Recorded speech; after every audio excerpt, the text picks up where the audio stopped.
it. You know, they don't just drop out of the sky. That would be like coincidental, or like you have no control over that. You totally have control, and it's a divine connection. It's a dance. It's a collaboration. You, God, and the person who's keeping what you have. So it's we're going to jump right into this stuff, but just want to say good morning and happy Monday to everybody. I'm cleansing today, doing my intermittent nutritional cellular fast. There we go. Peter Greenlaw would be proud of me. I remember I couldn't say telomerase when I first started presenting. I had the PowerPoint made and everything. I would be presenting. I kept calling it telomerase, and I've heard other people say it that way as well, telomerase. And when it comes to telomere, it's telomere or telomere. And Bill Andrews, when he was asked that question, he says both. Which one do you prefer, tomato or tomato? So, but yeah, no, there's no coincidences. You're getting what you, I don't want to say deserve. I mean, maybe people deserve to have more than they're getting, but they're not putting themselves in alignment with cause and effect, principally based. There are other things that we do, gravity, all of us absolutely obey gravity, and we get the consequences that we want by choice. That's all a choice. Gravity is a choice to obey that principle or not. It's just that the consequences are so immediate with gravity. Not so immediate with the divine connections that have to do with your business and with the more subtle ways. And they're pretty immediate, you know. And so anybody, just again, I was ready. I'm ready to just jump right in. I've already started writing some stuff down for this morning, and I was already in that mode of, look what I found, you know. But anybody want to share anything this morning? Just happy Monday morning to you guys. Anybody else doing their intermittent nutritional cellular fast today? Yeah, maintenance Monday. Usually Sunday or Monday is the days that I do it, and I do it once a week.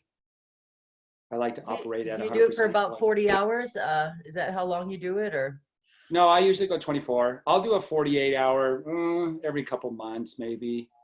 But I started out that way. I mean, I cleansed deep and fast and furious in the beginning.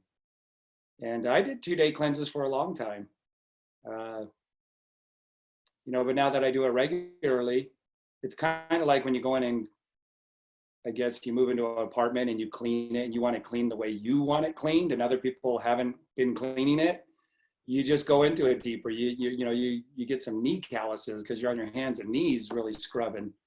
But then you don't have to keep doing that, you know. You maintain the cleanliness, and that's how I see it.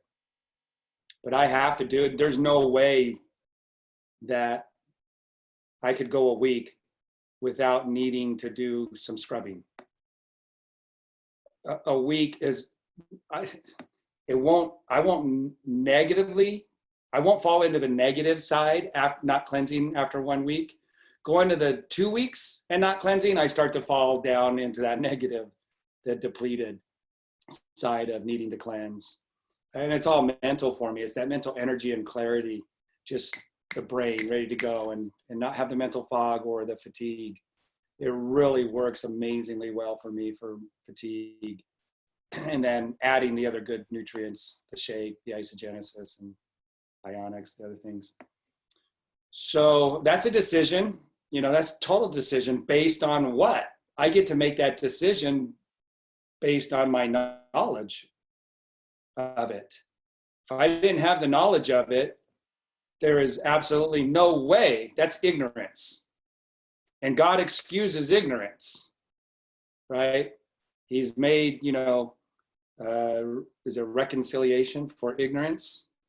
But to the person who has the knowledge and breaks it, there's way more responsibility that person has, way more accountability to the person that has the knowledge, but they are choosing consciously and intelligently, well, it would be the exact opposite of intelligently, unwisely to break that knowledge that they have.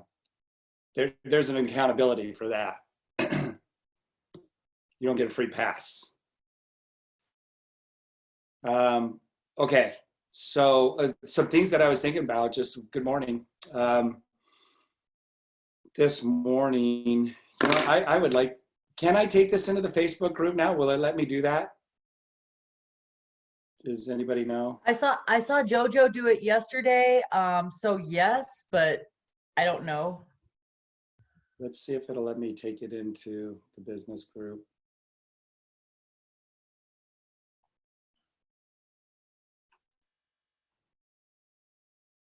Okay, give me just 1 second here. Group, Forever Pack.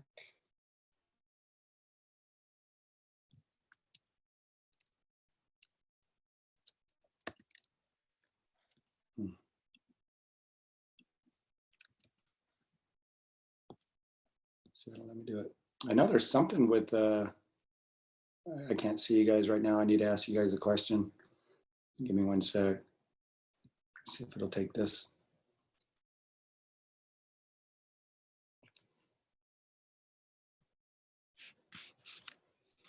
So far, so good.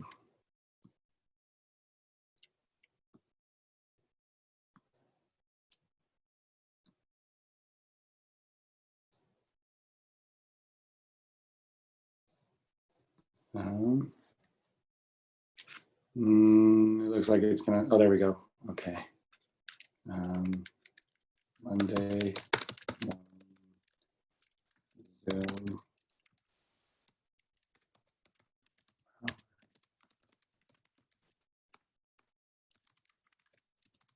Hard to have it all. Life by design. Carrie's license plate. It says life by design.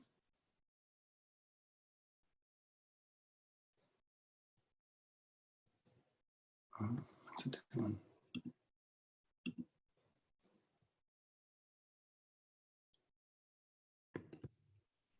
It says that it's in the Facebook group. Okay, I think we're live.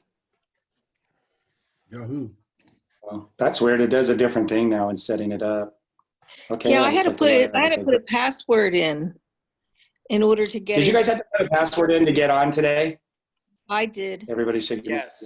I did. Yeah. Okay. So the new thing is that there's a new long link that's posted up with a long piece of code at the end, and that has the password already built in it. But if you don't use the new link and you just key in the number or you use the old link, then you'll have to put in the password. Can anybody The new link chat? has the password built into it. Yeah. So if somebody got the link, okay, good to know. Yeah. All right, thanks. Where do you get that new link? Can someone put it in the chat? I had posted it on the meeting for Dr. Dunsky yesterday, but I can, Oh, and Jennifer was gonna update it on the event in the Forever Pack page. So, I'll put it on the team calendar too. I'll get it in there. but Oh, perfect. if And in not this 20, chat, you'll have to put in the chat, 2020. Right in the chat. That way people can copy it and paste it onto their computer somewhere. Okay, and that'll be the same for every meeting. So tonight on the Zoom, the presentation, Forever Pack presentation. Okay, and then I do know that we have some things coming up. We're putting a schedule together for something to be going on every day, twice a day. Okay, so watch It looks for that. that way. Awesome. Yeah. Okay, thanks, Willie, for organizing that and masterminding that and putting it together. You're very welcome. Where's the schedule going to Okay. be? Watch for it in the Facebook group, Yeah. Oh, okay. and maybe we'll pin it to the top so that it stays towards the top in the Forever Pack business group. Okay, all right, so where was I? So again, you know, the knowledge gives us the opportunity. So intelligence is not being smart. There's a difference between being book smart and intelligence. And I've said this before, but we always need the reminders, right? Intelligence is living up to the knowledge that we have, like being in alignment with it. On my wall right here, it says, above all else, to thine own self be true. Well, be true to the knowledge that I have of different principles and live them. Don't break them. That would be called sinning. Some people might not like that word sin because it has a connotation to them of something negative in their life about how they've experienced religion. But a religion might even throw up alarms for people. That's just philosophy. Religion and philosophy are synonymous. Sin and making mistakes and sabotaging your business, they're all synonymous. They're all synonymous. So, that's the way the Greeks understood it. It's just about give me more light and knowledge so that I can put my life in alignment with it, and then I can get the awesome results that come from that. That's all that God wants for us, is to be happy and abundant and profitable and making, value for other people. All right, so you have to have a clear objective. This is what I was thinking about this morning. Like, you have to have a clear objective. So hopefully what you're seeing now, I don't think we've gotten deep enough into it yet. Maybe some of you have been reading the book ahead and grabbing some of these other books that are mentioned. And you start to realize, oh, it's not about me. It's not really this belief in myself that I have to be at, that I have to be this amazing person. Like, when we look at other people and we put them on a pedestal, we give them way more credit than they deserve. When somebody is being successful, you give them way more credit than they deserve because you're saying, I can't be like them. Subconsciously, that's what we do. And if you're understanding what you're reading here, and again, I don't think that we've gone deep enough into it or that you've internalized it enough just from these Zooms that we've done. But I wrote down the principles teach us that it's not about all the amazing something that I have to be in order to accomplish those great things that other people are accomplishing on the screen. It's absolute in that it's what you know about how to operate the faculties of your mind. You don't have to be this amazing, incredible person to operate the faculties of your mind. I'm proof of that. I didn't just come out of jail, but I definitely didn't graduate from Yale. So, and people will always come up with some kind of excuse. They'll look for something that somebody's done, that they're honoring or there's accolades around, and they'll pick that one. They'll think, oh, that's why that person was able to do that. And then they make a story about that as to why they can't do it, because you fictitiously wrote in some amazingness about something that you don't have within yourself. But when you read these principles and you understand them and their cause and effects, it's like, oh, I could do that. I remember totally reading these, like, I can do that. Read a little further. Oh, I can do that. I can do that. I could totally focus on something like that way. Does that make sense? And so, again, we give people way too much credit. In fact, I remember reading a book. I don't remember if it was Wallace Wattles, Charles Hannell, or Bob Proctor. They said, when you start to be able to have whatever you want without violating the rights of others, because you so discipline the faculties of your mind, you're going to laugh when people give you the accolades that they do and they start honoring you and looking at you in a certain way, because you're going to know it wasn't that difficult. Really, it really wasn't me. You're going to realize that what they're giving accolades to is kind of really a false perception, because I'm not so great in the accomplishments that I've made. What I'm doing, anybody else could do. Child could do it. It's just a matter of getting clear on what your objective is and then understanding these principles, the pearl of great price. Above all else, what is it is, in all thy getting, get understanding. Above all else, get that knowledge about these principles so that you can start to harmonize your objectives with them. All you're looking for is, how is it that I'm breaking? How is it that I am, how is it that I'm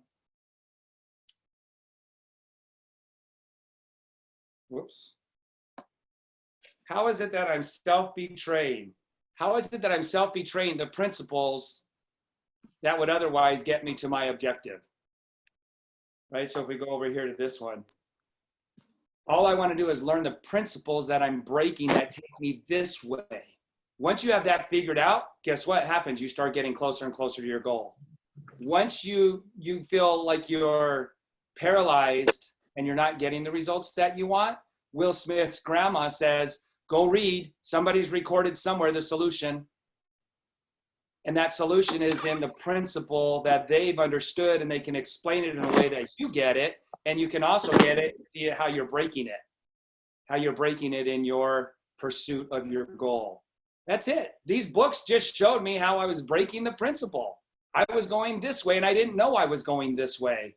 It was out of ignorance. How frustrating is that when you're committed to excellence and you'll do whatever it takes? Now you do feel like God is a partial God. Now you do feel frustrated and helpless and victimization. But then this is why I love The Secret, and I really, it rubs me the wrong way when people say, well, that takes God out of it. What? It's actually moved me closer to God, because now I'm getting my prayers answered. Right? So going back to my chicken scratch here from this morning. So the principles teach that it's not about all this amazing something. I mean, think about it. What is that something that you've contributed to somebody else, or that you have framed up in your mind about somebody else that you don't have? And that's why you can't ever be on the stage, until you get that something. Well, it's pretty hard to get that something when you can't put your finger on it.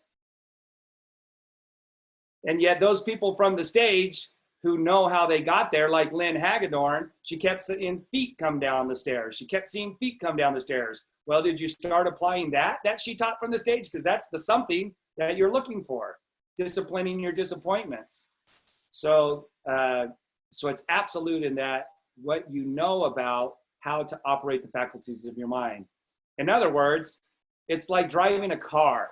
Some people know nothing about the mechanics and propulsion of an engine, yet they drive a car. And not only that, some people become expert race car drivers, yet they don't even know how to change the oil. In fact, they don't even know why they need to change the oil, let alone that they don't even know how to change the oil, but yet they're a championship race car driver, because they've learned the principles that they need to accomplish the goal that they have. They don't ask, why do you need to change the oil, or how do you change the oil? They've learned the principles of race car driving that has to do with their objective. They've learned other principles that they absolutely need to be in harmony with to become an expert race car driver. But the other part, the how they're going to do that, a lot of things are taken care of on their own. Ask Angela, she's experiencing it right now. There's a lot of this stuff that she doesn't know how it's happening. She just knows that it is. Yet she's an expert race car driver, quote unquote, parallel that with Isagenix Associate. She's becoming a very disciplined, she's disciplining her mental faculties in a way that aligns with her objectives. Not to know how the engine works, but the principles that will bring to her the results that she wants. That's all you got to find, is the principles that will bring you to the results that you want. You don't have to know all that other stuff. She doesn't have to ask, why is this the right person? She doesn't have to ask, how is this person showing up? She's doing what she knows how to do, just like the race car driver knows how to do what they need to know how to do, and all that other stuff takes care of itself when it comes to the objective. So what things do you need to know? That's what I was looking for in the books. And I was like, oh, I could do that. I could do that. I could do that. And I trusted in what I was reading. Nothing else worked up to that point about what I've read. And I gleaned through the Bible. I gleaned through other books that, like How to Win Friends and Influence People. I read those books. I read How to Schedule. It was like Franklin Covey, Stephen Covey, how to make your schedule, work for you, and how to set up goals. I read those books. They didn't work for me. They gave me skills in taking control of my schedule and things like that. But I was setting my goals in the wrong way. So, but if I was trusting those authors, why would I not trust this author who's teaching me how to do something that nobody else had ever taught me before? Why wouldn't I trust that author when I trusted all the other authors? And I'm not saying that the Bible didn't give me value. It gave me value. but I was still missing things. So more than anything, it may just come down to your commitment to excellence, and how you do anything is how you do everything. Because I already had that. You know what I realized this morning? I already had an extreme commitment to excellence in everything I did before picking up that book. I already had, you know, that tenacity and that wherewithal of how you do anything is how you do everything, and give excellence to everything. If I'm going to clean my room really good, then I'm going to move the bed. You know, I did that as a teenager. In fact, I was vacuuming my room. I had moved the bed. I guess I had a spurt of energy at 11 o'clock at night. And my mom came in, and my mattress was in the hallway. And she's all, "What are you doing, David?" And I'm like, "I'm cleaning my room." And I'm, you know, and I was vacuuming under the bed. I moved the bed. I was probably like 14 years old. I wanted to get all those dust bunnies under there. I just wanted to clean and get the corners and get the floorboards under my bed. So if you don't have that, then that's something you're going to need to have, because many of you, well, I'll say many people get the principles, but they're not committed to excellence in what they're expected to do in training their mental faculties. All right. So jumping to the book, anybody want to say anything about anything around that? Is there any ahas? Anything that anybody wants to share, clarification, or I just want to sometimes reiterate just sharing your off? how I do anything is how I do everything really hits home for me. Would you say that you were somebody that was already like that? Like, I loved hearing when Lenny said that, when how you do anything is how you do everything. I really resonated with that, and it was like I was hearing it for the first time, and like hearing that was what made me be that. No, I was already being that. The reason I resonated with that phrase was because that's what I already was, but I had never put a phrase around it. I was never able to put words to what I already was in my life, and so it tasted like, you know, a fresh drink of water in the hot desert sun. And I think I misconstrued that as, oh, I learned that, and now I'm going to be that. No, I was already being that, and that's why it resonated with me when I heard it. Would you say that, Angela, you already had personality and characteristics around that? Yes, and I would say it really helped me just kind of direct my intention in a focused manner. So it's taking what I already know and putting it in a nice phrase that goes, "Oh yeah," and it helps me in just that little moment. Oh, I could do this, halfway, or I could do it all the way and do it excellently. And it's just nice. These little catchphrases are great nuggets, because if you slightly stray, you're like, "Oh yeah, I'm doing this. I do it excellently. I don't need to do it halfway." So Exactly. yes. It empowers you to be able to do it in any moment because you're aware of it now on a higher level. Yep, that's right. You can drive the car. Yeah, you can drive your life now more freely. It does empower you to have these phrases. That's why I love Jim Rohn, because he's so filled with principles. And so those principles help me to drive the car more freely, take it any direction I want to go, and help me to get back on course when I start going off course, because there's a phrase behind it. That's why you want to write those things down and put them on your 3x5 cards, because you don't want to forget those phrases that you resonate with that kind of give you the aha. It wasn't that the aha taught you in that moment something you didn't know. It's actually revealing to you something that you did already utilize in your life. You just didn't know you were on that level. Okay, so anybody else? Yeah, Dave. I wanted to say that. Good morning to everybody. But you made me think in the beginning. I remember it was about whatever it was, but I had about 6 years of experience in network marketing at the time, and the company that we were working with prior to that completely shut down. Completely shut down. And so we went looking to become part of another company, and I guess with the 6 years experience. But the point was, I had become a student.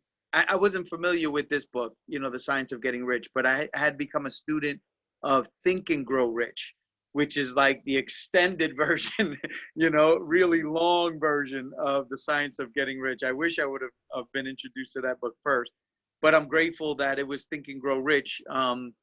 You know, some have a lot more work to do than others, and I had a lot of work to do. And my point is that when I started that company, there was a position that I wanted to hit, and when people hit that position, they would sing a song for them. There'd be a big celebration at their like their celebrations, like their you know, the conventions, and there'd be like 10,000 people there. They would sing a song and they would carry you to the stage. And every single day I would play the song that I wanted to be played, and I would visualize them carrying me to the stage. You know, I know now today that that visualization pulled me in that direction. It drove me in that direction. I also want to say that I also got ulcers. I got sick. It took me 5 months to hit that position, which you know was pretty extraordinary to do, but it got me sick. I physically got sick. I got ulcers. And what I learned after that was that I was forcing my will. You know, I was willing to do whatever it took. And at that time of my experience as a network marketer, it just took everything, and it even got me sick. But what I learned recently after that, several years after that, I started to study how salmon swim upriver. And what I learned was that they don't just jump in there and it's brute force, you know, like you're talking about. There's a certain skill, the way that they do it, and they make it look easy. I've harnessed my skills since then, and I put more. I can exert more pressure and get bigger results, and not get sick. You know, so it's really, you know, it's a huge difference. You know, it's a really huge difference when we focus on the skills and the stuff that you're teaching us. So thank you. Yeah, that force negates, and what you just described, which was awesome. You know, getting from point A to B, some of you that I've done this with, or in that hour and 50-minute one, I said it's the fastest and easiest way to get from point A to B is creating the identity first. So when Wallace Waddle says there's a thinking stuff, right? In those 3 paragraphs, there's a thinking stuff. There was a coach, and I don't remember which book I read in my library here, but there was a basketball coach that got the basketball players, college basketball coach, that got the basketball players to celebrate like they had just won the championship game. It was the final game. They had just won it, and they made them put somebody on the shoulder and go and cut the net off of the rim. They did that at practice. And at first, like, everybody's like, this is dumb. Like, how stupid, you know? Like, what is he making us do? They had to literally celebrate, jump up and down like they just won the game at practice. Nobody's even in the stands. They're just practicing. They're at their college campus practicing. And he would make them pretend, fantasize, and role play, literally do the physical actions like they just won, jumping up and down, hugging each other, giving each other a 5, and then putting somebody on the shoulder and cutting down the net. Because that's what they do when they win the championship game.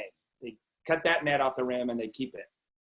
And they made them do that. And guess what happened? Of course, we know what happened. They literally manifested that in reality. They became the championship team, and they literally cut the net down just like they had done over and over in their mind. But they were actually doing, that's where mirror work comes in. And Lynn Hagedorn talks about that. Not just sitting there reading and going into, you know, your fantasy, but literally standing in front of the mirror and acting it out, seeing it.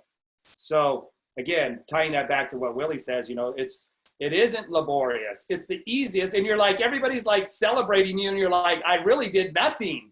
It just was like ease. It was with ease that people started showing up. And they're the ones that actually, you know, that's why we say it takes a team, right? Really, it's the team that does it. The person that understands these laws, it's not about them. It's about the skills of the other people that they've attracted. And why did they attract those particular people? Because they had it scripted out very clearly as to what their business leaders looked like. What were they receiving in their lives? And if they're receiving a $10,000 check every week, which is what we have down here, then they better have some skill. They have to have skills, not better have some skills. They have to have some skills to be making $10,000 a week in Isogenics. So if you're visualizing that, just like the basketball players, guess who starts falling out of the sky? People with the skills to be making $10,000 a week in your Isogenics business, if you framed it up that way. Why did I write on my 3x5, well, it was actually my notepad, all these different legs. Here's me, and here's my millionaire, ISA millionaire. And 5 stars, and 3 stars, and 1 stars, 2 stars, 4 stars, 5 stars, 1 stars, 1 star, 1 star, 2 star. Why did I write that like that? I was doing exactly what the basketball players were doing. And where did my first millionaire show up? On my right leg. And she had better skills than I did, and she was training from the stage years before I was. Why? Because in reality, she showed up with the skills to train from the stage. Why? Because that's how I had written it in. Obviously, if she's an ISA millionaire, they had got skills. Well, I hadn't incorporated the skills yet. I started writing, visions of myself being that type of trainer. And then eventually the skills were incorporated and all the things that needed to happen to get me there happened. But in the meantime, I'm not going to wait around to get my income where I need it to be until I'm that person that has the skills. I could have the income coming in way before I have the skills that make me somebody who could train for the company at Celebration. Make sense? You can have whatever you want, so just make sure that you're doing it in a way that serves you the fastest and the most, effectively. And like Angela said, you have to be ready. My biggest priority was not to train from the stage. My biggest priority was to have more money than month.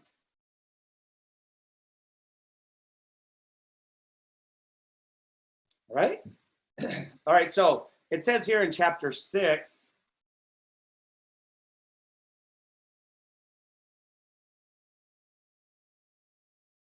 when I say that you do not have to drive sharp bargains, I do not mean that you do not have to drive any bargains at all, or that you are above the necessity for having any dealings with your fellow men. I mean that you will not need to deal with them unfairly. You do not have to get something for nothing. I know we read this last time, but I read this morning, but can give to every man more than you take from him. You cannot give every man more in cash market value than you take from him.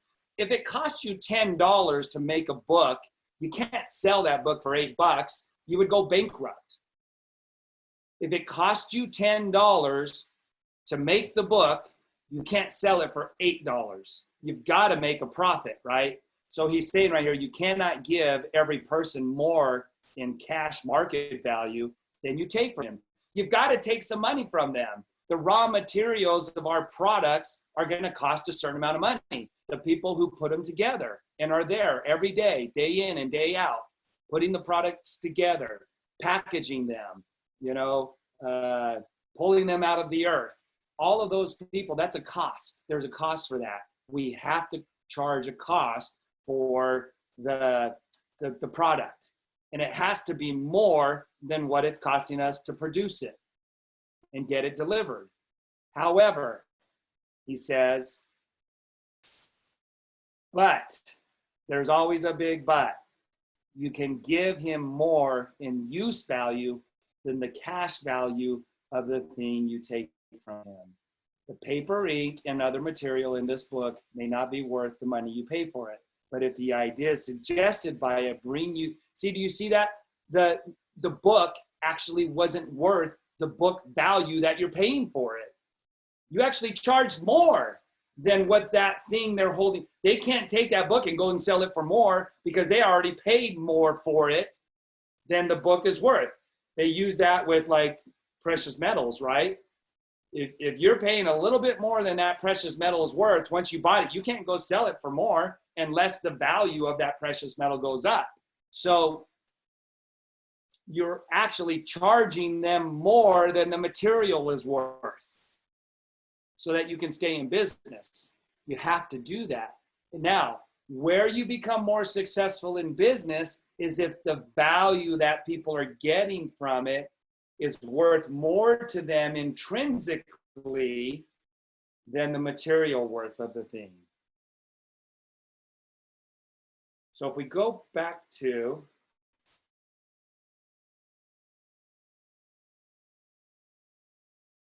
let's see, actually I was in the right spot. We need to change this.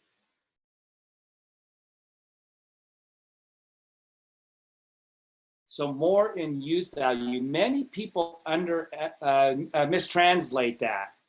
What they are selling is what they are. Most people feel like what you're selling is somehow tied to you because they're not used to sales. They don't understand that principle that you have something in use value. And we take it more personally.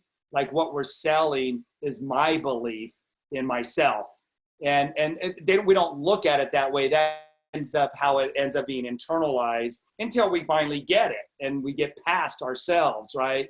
So what people feel that are being unsuccessful in really getting that use value across is their lack of confidence in themselves. That translates into their lack of confidence in the product. We don't do that to ourselves purposefully. It's just something that we haven't internalized, haven't experienced, whatever it is with sales. Could be a paradigm. It's about me and what other people think of me. You know, that's why I really resonated with Don Nooner when he says, until you get past what other people think about you, you'll go nowhere in this business. And I didn't care what people thought about me. It was about the objective. What's the goal that I need to reach? That's what I thought about. And so I really resonated with Don Nooner when he said that. And I brought that up. But when he said that, I brought it up all the time. Until you don't care what other people think about you. Now, if that doesn't resonate with you and you're like, yeah, it doesn't matter what other people think about me, then you have a problem with what other people think about you because it's not resonating with you and you're not going to take on that phrase as that thing that allows you to drive more freely at any time in any place with any person because you still care about what other people think about you. Got to get past that, right? So it's so selling what they are and the results they themselves got. And also, so if you didn't have the amazing results or you downplay the results that you got because you just can't frame it up that way, your paradigm won't allow you to frame it up that way. People get awesome results and you would think that it hurt them and it actually made their health worse when they use the products. That's how they framed up their amazing results. We've seen that in people, right? So they get all that confused. So now how are you gonna share that successfully? So they're limiting themselves. So recognize, all right? So be the messenger. That's another thing that resonated with. I'm just the messenger, not the message. You're not the principle of health. The principle of health isn't innately contained within you. You're not the principle of health. The result is based on the product, which has inherently within it the principle of health. You get that? The products contain within them inherently the principle of health. If you understand what these products are and why they're producing what they produce and how they were scientifically manufactured, that's why I love the science, is because it gets in me more effectively and I want to translate that to the other people. It's not about me. It's not about the product itself. It's about the principle that's inherently within the product. And here's how that principle came to be. I want to teach you that. Here's the principle behind the results that we're getting in the products. That's an aha for me in this very moment. I didn't realize that that's why I framed up the presentation the way I did. I'm realizing that right now. I want to teach people the principle that's inherent within the product. That's why I show the pictures afterwards. So I was following the inspiration that knew that, omnipotence, the Holy Spirit. I'm tuned into that. When I do my presentations, I'm totally following the Spirit. And now I understand why. The Spirit wanted people to understand the principle, and they can't argue the principle. And then you show them the results, and now they get to make a decision based on that. People don't reject you, they reject the principle of health. They reject the principles. You're teaching the principles. They're not rejecting me. They're rejecting the principle. I don't take it personally. Never have, never will. And now I can drive a little more freely, understanding what it is I did in the presentation and setting those slides up the way I did. The same way I set those slides up is the same way I set my template up. I'm following the Spirit who knows more than me on how to get to the result. So you've really got to tap into that omnipotence, just like the Wright brothers did. And how do you do that? You meditate, you ponder, you get quiet, you turn your mind off, and you kind of like tune into the heart and the gut. Turn the mind off, turn that your already know everything off, and allow the Spirit to teach you and give you that light. And then write it down. And then just keep doing that. And it gets better and better. There's no finish line to that. All right? So framing up. So, but you can give them more in use value than you do cash value. That's why this part is so important right there. What value are you going to give to the customers? You've got to create that value. When they come home from work, they're still on fire. Their relationships are blooming. They're blossoming. They're not held back by their mental fog and fatigue anymore and the stress. They're getting the nutrients that overcome stress innately within the body. And so I'm giving that value to them way before I've ever met them, way before they've actualized it in their life. And so who's going to respond to that? The people who don't want to be tired when they get home, the people who are discouraged and upset and disappointed and mad at themselves because when they get home, their fatigue and their mental fog is holding them back, but they don't want that. And so what happens when you write that down in a blueprint, you're sending out a message to that person. Hey, I got it right here. Here it is. It's exactly what you're looking for. You don't say it in that way. You say it in the way that you scripted it out in. When people come home that are I have the most awesome customers. They're amazing. And they love the products and they're so passionate about them. They're walking, talking, breathing, frenzied billboards of it because and then what's all the blessings that they got from using the products? They go to work. They get through the work that, they accomplish all of their work. They get through those stacks of paper that have been building up that they didn't want to do. They're not even talking negative about the boss and other coworkers anymore. They love people. They're doing things that they're not even asked to do, like waxing the lifts and cleaning out the tool rooms.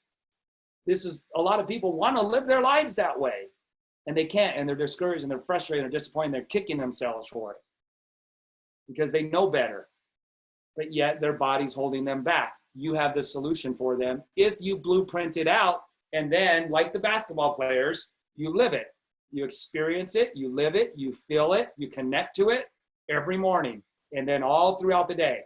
Breakfast, lunch, and dinner, the 30-day challenge, right? And then in between, the nooks and crannies, feeling that for those people. It is a message that is being sent very clearly when you do it that way. And then what happens? They fall out of the sky, but it's not a coincidence. It's life by design. And you can do the same thing in creating leverage in your life. What kind of value are you going to give people through the Isagenix compensation plan? And it's not selfish because these business partners that I framed up love helping people. They want a purpose-driven life. They want something to wake up for every morning that's worthy of their time, energy, and effort, making a difference in other people's lives. In what way? Well, we already framed that up with the customers, so we don't have to, we've already lived that part. I have amazing customers and an expanding customer base that's growing on its own because I have amazing business partners who love helping other people. It's what lights them up. It's their number one factor in creating their Isagenix business. And they have the skills to create a platinum income earning business, over $10,000 every week, or $500 every week, or sending their kids to the schools that they want to, and paying cash, going on the vacations, living in the house in the neighborhood that they want to live in, driving the car that they want to drive, not worrying about the cost of gas. It's not even on their mind. They have other more important things to deal with than worrying about what the price of gas is. They want to go out and bring heaven to earth, right? Put that in there. Yeah, we want people that want to bring heaven to earth. We want people who want to do it for the right reasons so that we can make that ripple effect in the world, right? And then we just frame that up, and then being the leader that you need to be. You've got to write that in because you got to be willing to receive all of that. If you're not willing to receive it, then good luck. You're going to negate those people coming into your organization. It's an overriding negator. You'll negate it. If you can't receive over $10,000 a week, well, you might have one leg that's really taking off then, and you don't feel worthy and you're not ready to receive over $10,000 a week then you'll see one leg take off because you are, in a sense, wanting to attract those kind of business partners, those kinds of customers, but you're negating your own wealth because you're not ready to receive the $10,000 a week yourself. So you better frame that up and then start to learn the principles that will help you understand. It's not about me. It's me breaking those principles that are keeping me from the goal. But if the idea is suggested by a bring, I'm reading it off my phone. Where is it? But if the idea is suggested by it bring you thousands of dollars, you have not been wronged by those who sold it to you. They have given you a great use value for a small cash value. It's exactly how I felt about the products. And I guess I had kind of an advantage because I did have great results. But you don't have to have great results to build in that kind of value in our products. You can look around. That's where perception comes in. Perceiving. You have a mental faculty of perception. What are the results that other people are getting? And then don't let your paradigm negate that after you frame up that blueprint. Let us suppose, okay, so we read this part right here about the Eskimo in the picture versus, selling him a gun where he can buy bundles of furs, right? Or create that and sell them, all right? So let's see. Let's go to when you rise from the competitive. When you rise from the competitive to the creative plane. Do you see how we're doing that now? All of that is in your blueprint. You're not even thinking about somebody taking all of the customers and all the business partners and all the money that Isagenix wants to disperse. You're on the creative plane. You can scan your business transactions very strictly. And if you're selling any man anything which does not add more to his life than the thing he gives you in exchange, you can afford to stop it. Well, what we would want to do right here is evaluate, how do I look at the products? How do I look? Am I letting the customer that complained about the products, even though they had amazing results, they convinced you that their health is worse because of it?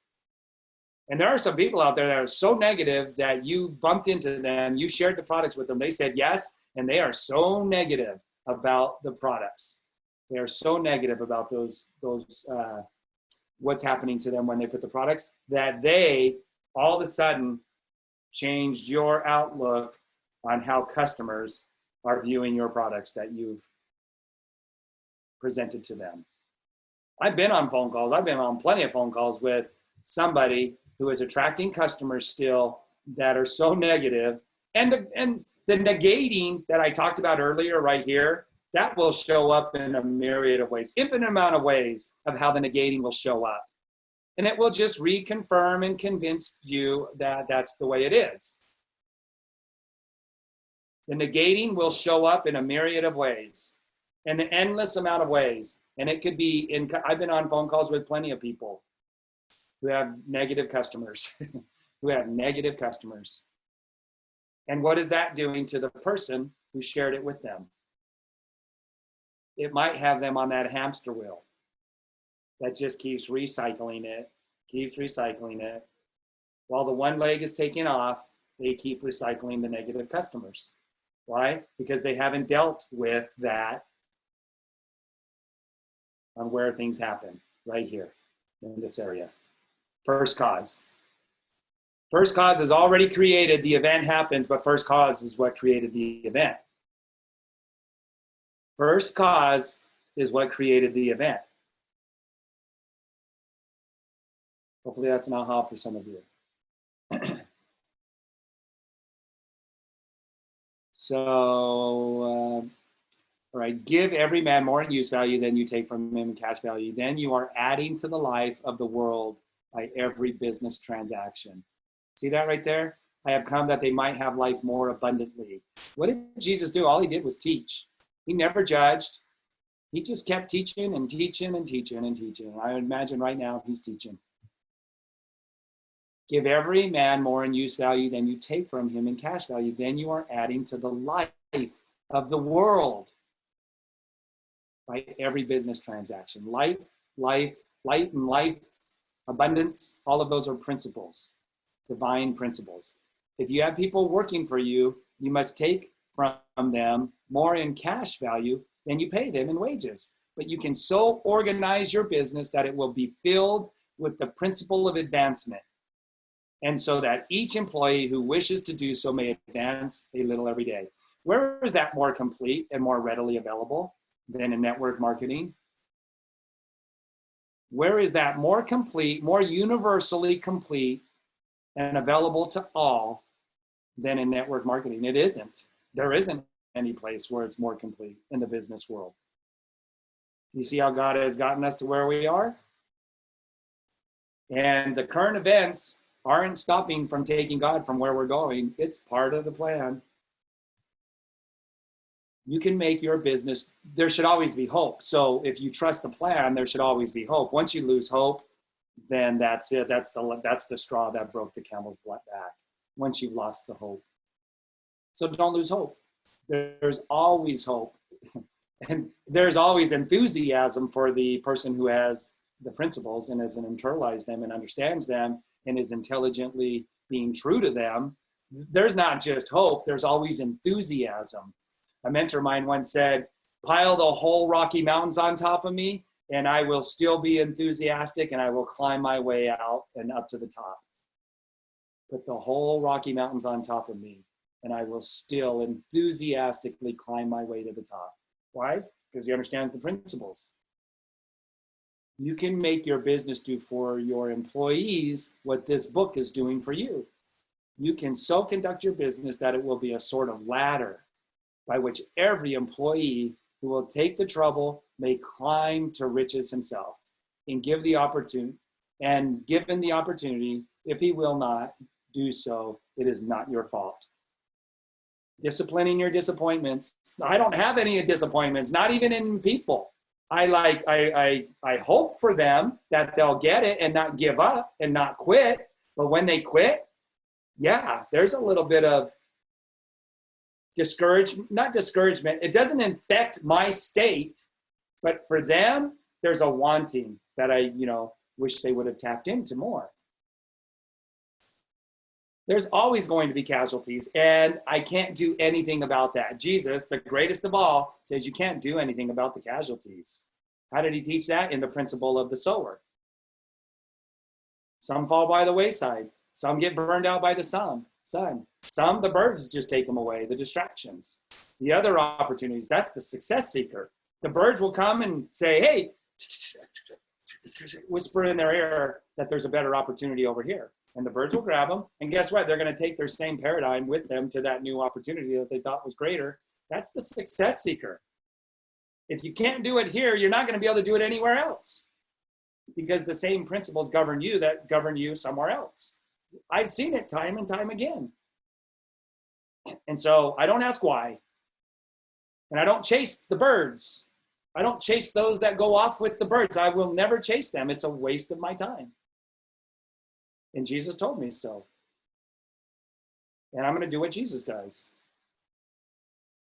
So I'm going to allow them to go and experience, and maybe they'll learn something there. And maybe they'll pick up a principle in that new place. If they do, they'll move forward in more success with that other vehicle. But it wasn't the vehicle, it was that they learned the principle and they started to align their life with it, with that vehicle or this vehicle, it doesn't matter. But I will say this, I have not found a company that's as generous enough to allow you to create unlimited impact and income. So I would say even learning the principle and applying it, they may have more success than they did in this vehicle, but there will come a point where they typically are going to be limited in that success because of the ease or lack of ease for other people who are coming in and the results that it's producing. I don't know any more important place than with your health and your wealth, besides the personal growth. And finally, because you are to cause the creation of your riches from formless substance, which permeates all your environment, it does not follow that they are to take shape from the atmosphere and come into being before your eyes. We're past that state. There's too many lines that are already developed to allow us to do it through the already established lines. We have manufacturing, we have products. So it doesn't need to come out of the formless stuff like God did with this earth. Like the first tree or flower or blade of grass. There was a time when it never existed, so it had to come out of the formless stuff. But then the lines were established to where it could be created through natural lines. That's a very profound statement right there, Dave. And there will come a time when you will have to form something from the formless substance. But we're not there yet. We're going to follow the established lines. If you want a sewing machine, I love this part right here. He talks about the gold coming out of the mountains. I really love this part when I was reading it because it told me to keep my mind at home. Don't think about the how too much. Think about the how on the level that you need to, like the income producing activities that you need to do because of the lines that are established out there to do them. But don't think about that how too much. Let some of it just fall out of the sky for you. If you want a sewing machine, for instance, I do not mean to tell you that you are to impress the thought of a sewing machine on thinking substance until the machine is formed without hands in the room where you sit or elsewhere. So, you don't think about things in a way that it's going to transpire right in front of your eyes in the room that you're sitting in. But if you want a sewing machine, hold the mental image of it with the most positive certainty that it is being made or it's on its way to you. After once forming the thought, have the most absolute and unquestioning faith. Absolute means there is no other option. There is no other deciding factor. There is no well, but. There are no well buts. It's absolute. An unquestioning faith that the sewing machine is coming. Never think of it or speak of it in any other way than as being sure to arrive. You don't have to share your concepts and your blueprint with other people.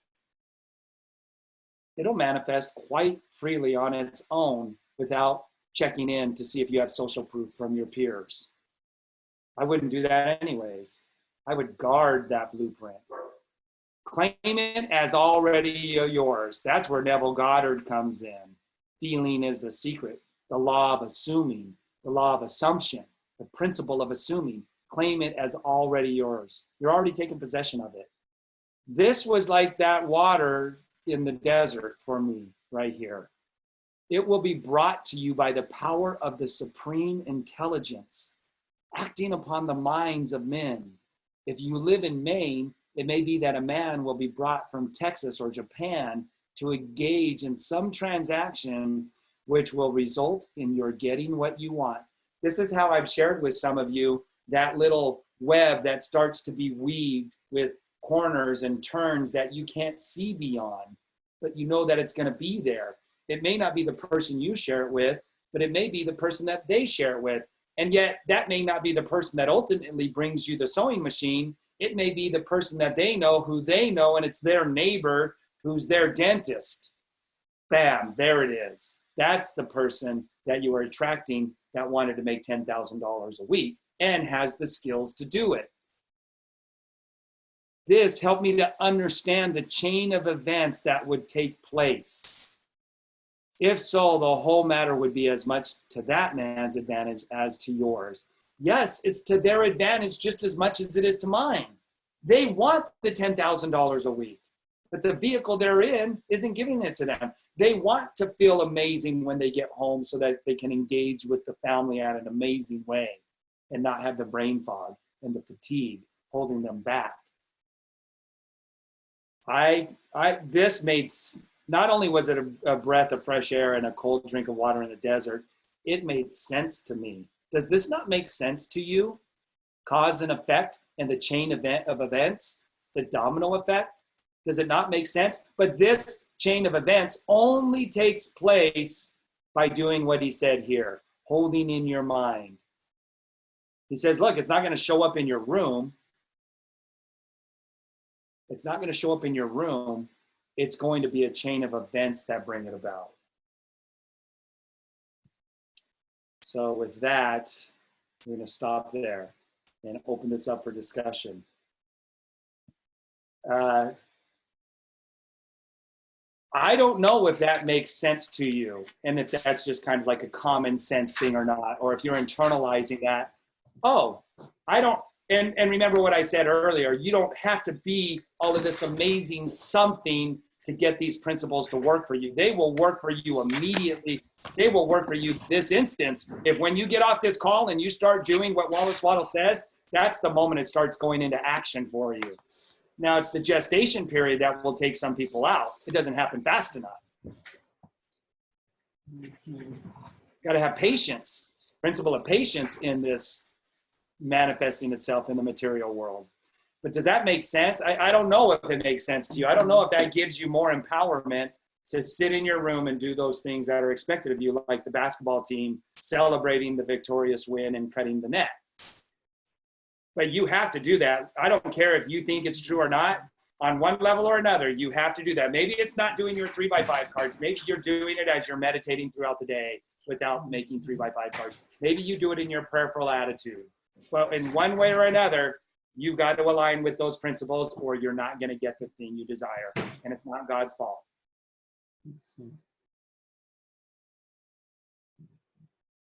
Dave, this is Cindy. Hey. Yeah, hi. So we had this very experience this week. I've just been told to just move in a different, not a different way, but support my social media. And in doing that, I did a call on it, a lot of things that were very, very uncomfortable. And I just watched different things be brought. Actually, someone and an expert in social media decided to join our team.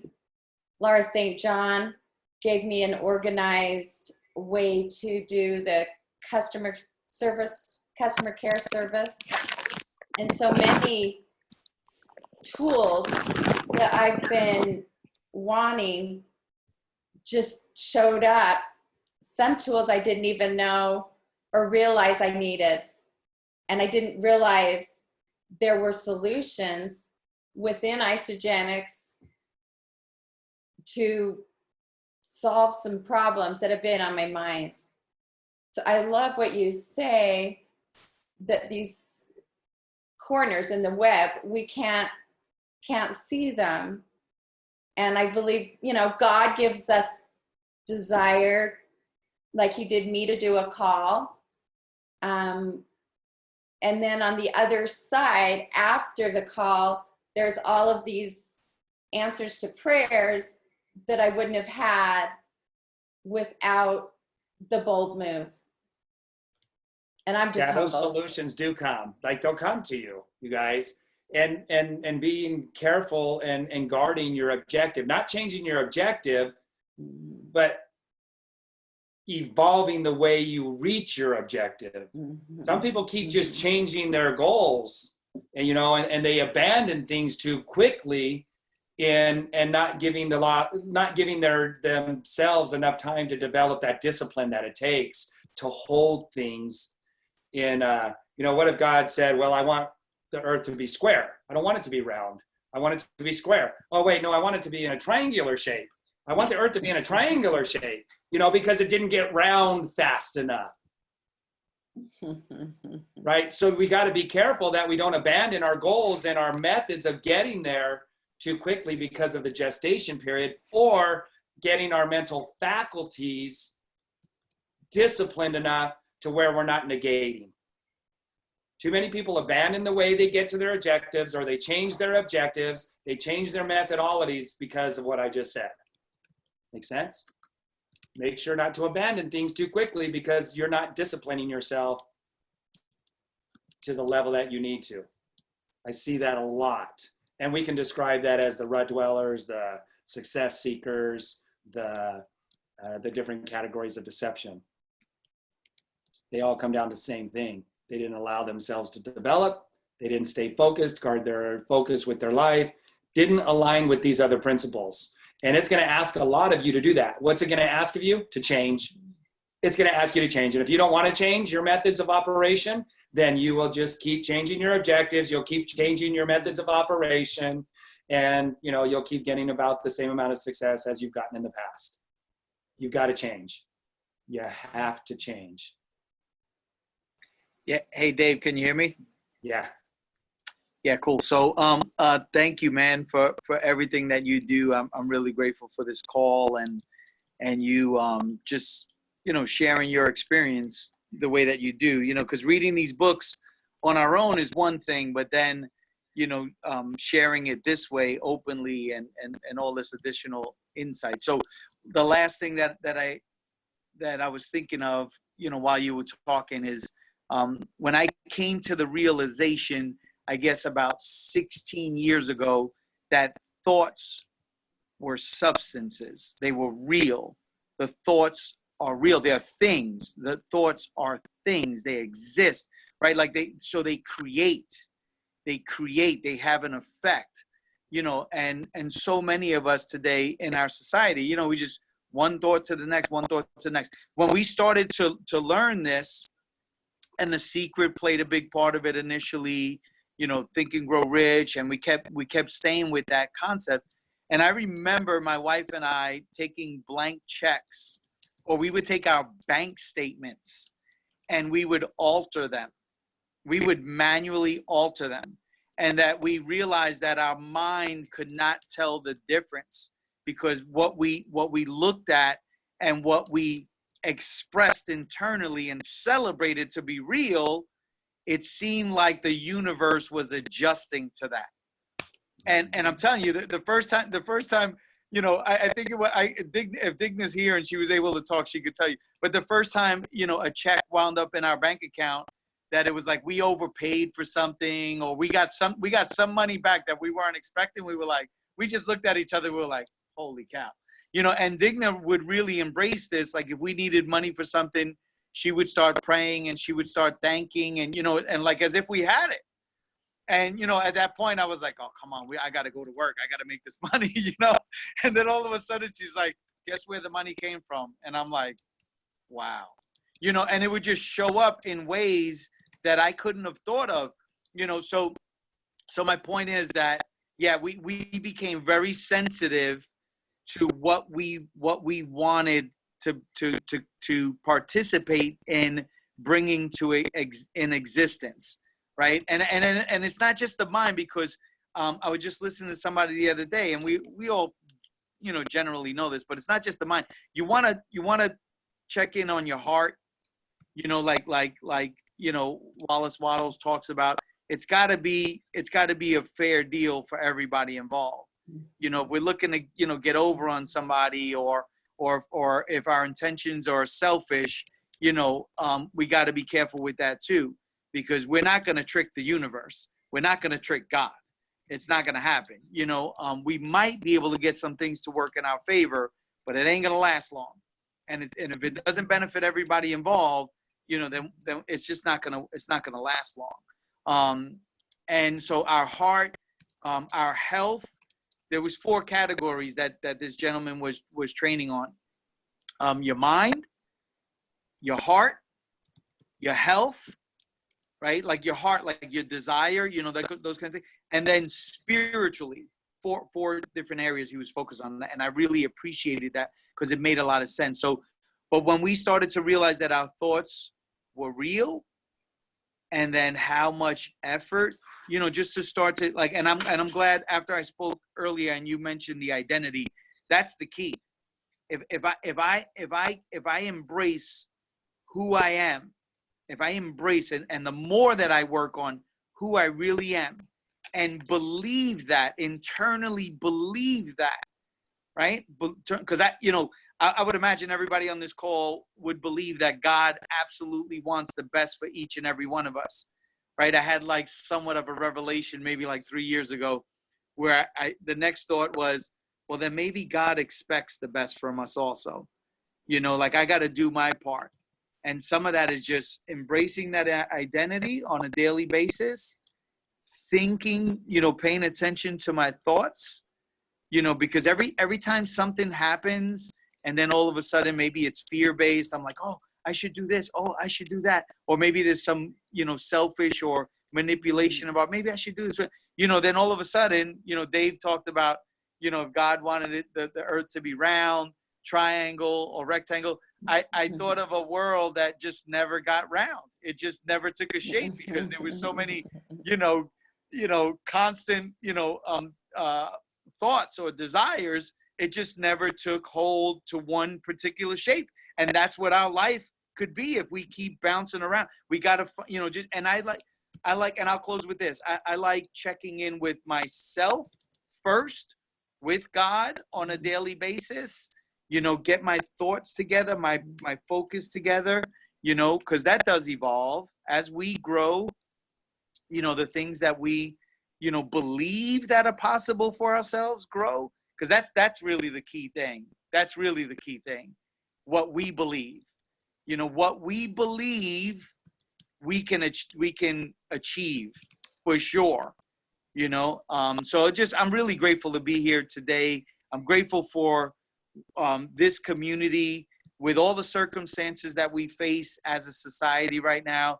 So grateful to be part of the Forever Pack community. So grateful to be part of Isagenix, because we're positioned in a way that we can absolutely provide a level of certainty today in humanity that most people, there's just so much uncertainty, so I'm really grateful to be here. So, thanks for letting me share on the call. Thanks, Dave.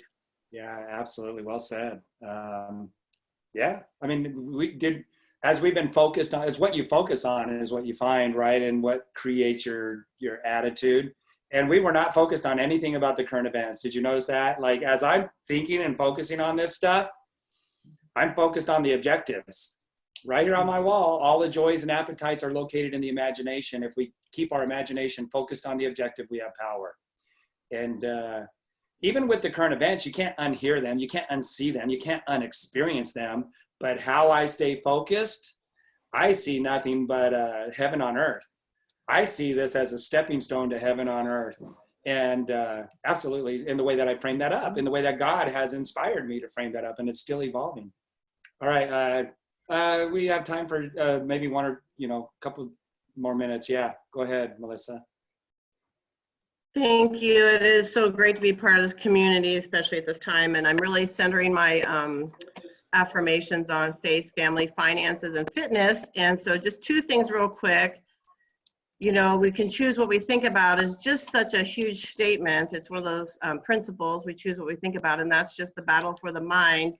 And so in a couple of different practical ways, just having family time, stressful things, and just not cycling on just what people think about that might be negative, just really putting those thoughts out there that we're loved, we're cherished, and just had that battle going on with my daughters. And then the next morning, they both wrote me really great messages, but it was a battle for me to put those happy thoughts out there before they sent those messages, because I really doubted what was happening in our family at that time. So that was really a blessing and happening there. And then also the swimming thing still happening, but with everything shut down, there are no city pools.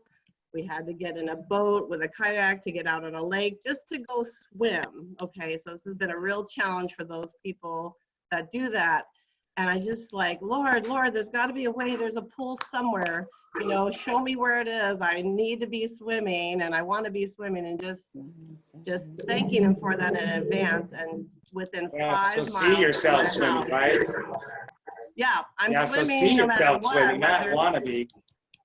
Yeah, right. I'm just saying, well, where is the pool? I'm swimming, I'm keep going. I'm not stopping, but where is that at? And no joke, I have this great new family in my life that lives less than 5 miles from my house with a 2-lane, 25-yard lap pool in their backyard that they're like, come on over, you can swim whenever you want. And I'm like, so my coach is here from Idaho.